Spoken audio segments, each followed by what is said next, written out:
Hello everyone, अब हम लोग हमारे नए कॉन्सेप्ट की तरफ बढ़ेंगे जो कि है स्टेट, प्रोसेसेस और साइकिल का। सबसे पहले हम लोग डेफिनेशन देख लेते हैं। State is that condition of the system in which various thermodynamic properties are defined. Okay, यानी ये कौन से थर्मोडायनेमिक प्रॉपर्टीज है? ये वो है जो हमने लास्ट वीडियो में देखे थे, यानी एक्सटेंसिव, इंटेंसिव। उसमें जो अलग अलग एग्जाम्पल्स मैंने दिया था, प्रेशर, टेम्परेचर, एंथैल्पी, वो सारे प्रॉपर्टीज जो है जब आप किसी सिस्टम के डिफाइन करते हो किसी भी पर्टिकुलर स्टेट पर, तो वो जो है उसको स्टेट बोला जाता है, राइट।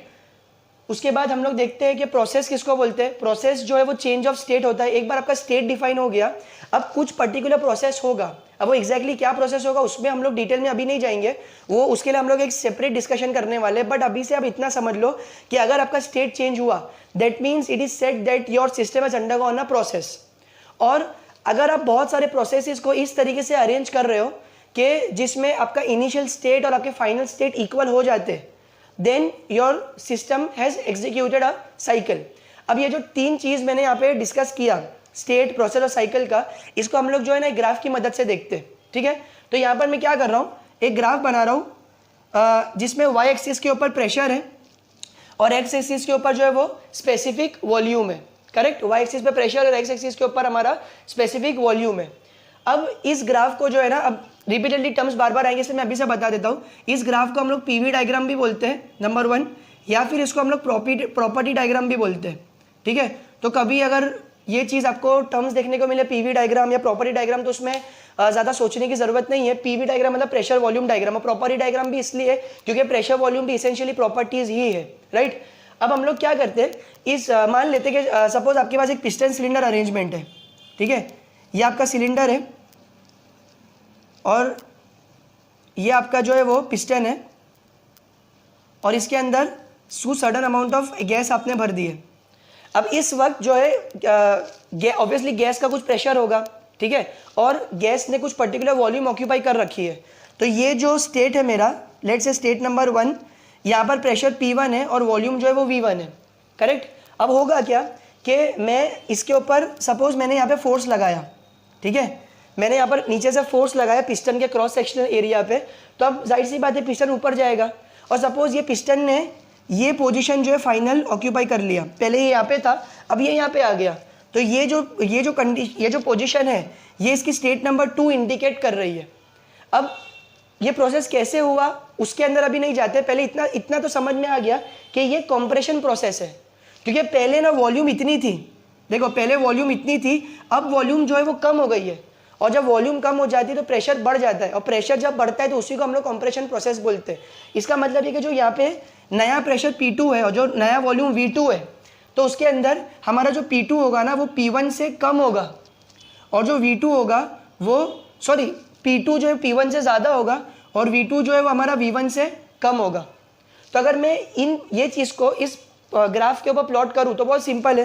स्कूल में हम लोग जब ग्राफ प्लॉट करते थे हमारे ग्राफ पेपर पे, तो एक पर्टिकुलर पॉइंट प्लॉट करने के लिए हमको 2 कोऑर्डिनेट्स की जरूरत होती थी, एक्स और वाई। यहाँ पे भी वही है, जहाँ पर एक्स कोऑर्डिनेट पे आपका वॉल्यूम है और वाई कोऑर्डिनेट पे आपका प्रेशर है। तो आपका जो इनिशियल प्रेशर है वो क्या है, P1 V1।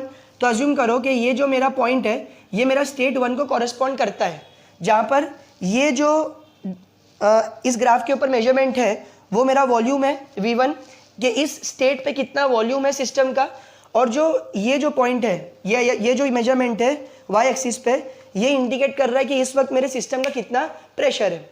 अब उसके बाद प्रेशर चेंज हो गया, वॉल्यूम भी चेंज हो गई, तो प्रेशर क्या हो गया, बढ़ गया, और वॉल्यूम कम हो गई। तो लेट्स से ये मेरा स्टेट पॉइंट नंबर 2 है, जहाँ पर ये जो मेजरमेंट है वो मेरा P2 इंडिकेट कर रहा है, और ये जो मेरा मेजरमेंट है ये मेरा वॉल्यूम V2 इंडिकेट कर रहा है। तो आप जैसे कि देख सकते हो कि V2 जो है वो V1 से कम है, ये वाली कंडीशन सेटिस्फाई हो गई, और P2 जो है वो P1 से ज़्यादा है, तो ये वाली कंडीशन भी सेटिस्फाई हो गई, और प्लस मैंने स्टेट्स भी लिख दिए यहाँ पे 1 और 2। अब हम लोग क्या करेंगे कि एक डार्क कर्व की मदद से या लाइन की मदद से हम लोग इसको जोड़ देंगे इस तरीके से, और यहाँ पे मैं एरो बना दूंगा। तो ये जो लाइन है या ये जो कर्व है यही तो बता रहा है आपको कि ये एक प्रोसेस हुआ।